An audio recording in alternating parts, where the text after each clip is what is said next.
السلام عليكم ومرحبا بكم في قناتنا وقناتكم.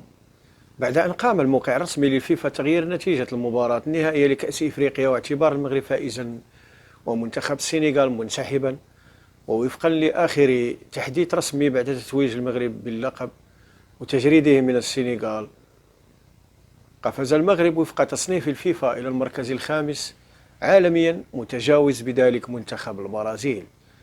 هذا الإنجاز التاريخي لقي إشادة واسعة من مختلف وسائل الإعلام العالمية والدولية، التي اعتبرت أن المنتخب المغربي أصبح رقما صعبا ويضرب له ألف حساب في كرة القدم العالمية.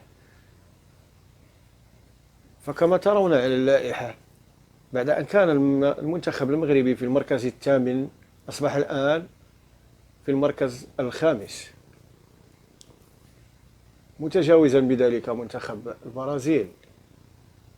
مزيدا من التألق لأسود الأطلس، وخاصة في الاستحقاقات القادمة، وخصوصا مع اقتراب كأس العالم 2026. دمتم في رعاية الله، وإلى اللقاء.